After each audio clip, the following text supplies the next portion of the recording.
రోజు మనలో ఉన్న ప్రతి వాళ్ళు ఈ హెడేక్ని ఎక్స్పీరియన్స్ చేసి ఉంటారు.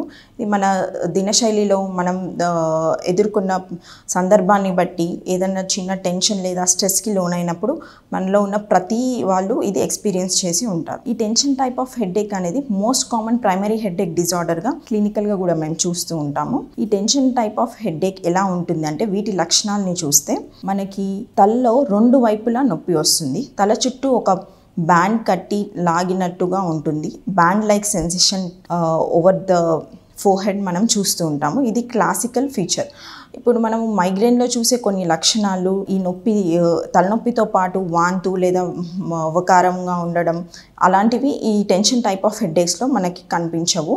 లేదా వెలుతురుని చూసిన నొప్పి తీవ్రత ఎక్కువ అవ్వడం, పెద్ద పెద్ద సౌండ్స్ విన్న నొప్పి తీవ్రత ఎక్కువ అవ్వడం, ఈ లక్షణాలన్నీ ఉండవు. సో మనకి టెన్షన్ టైప్ ఆఫ్ హెడేక్ తలలో ఉన్న రెండు వైపులా మనకి నొప్పి ఉండడం లేదా తల చుట్టూ ఒక బ్యాండ్ కట్టి లాగినట్టు ఫీల్ అవ్వడం, ఇది క్లాసికల్గా టెన్షన్ టైప్ ఆఫ్ హెడేక్లో ఉంటుంది. ఈ టెన్షన్ టైప్ ఆఫ్ హెడేక్ ఎందుకు వస్తుంది అంటే మెయిన్ పాథాలజీ చూస్తే సిమిలర్గానే మనకి స్పైనల్ కార్డ్లో ఉన్న spinal nucleus of trigeminal nerve ఎప్పుడైతే యాక్టివేట్ అవుతుందో అప్పుడు మనకి టెన్షన్ టైప్ ఆఫ్ హెడేక్ రావడం జరుగుతుంది.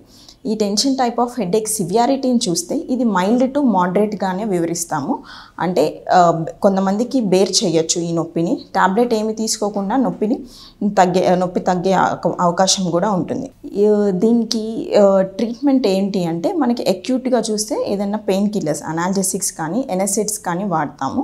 మనకి ప్రివెంటింగ్ అంటే మళ్ళీ ఈ తలనొప్పి రాకుండా వాడే డ్రగ్స్లో ప్రొఫైలాక్టిక్ ట్రీట్మెంట్గా ట్రైసైక్లిక్ యాంటీ డిప్రెసెంట్స్ వాడుతూ ఉంటాం. ఇవి కాకుండా వీటిని ఇంకా ఎలా నివారించవచ్చు అంటే మనం మెడిటేషన్ ద్వారా, ప్రాపర్ స్లీప్ ద్వారా లేదా ఏదన్నా అధికంగా మనం స్ట్రెస్కి లోన్ అవ్వకుండా, గురి కాకుండా మనల్ని మనం కాపాడుకుంటే ఈ నొప్పి కూడా తగ్గే అవకాశం ఉంటుంది.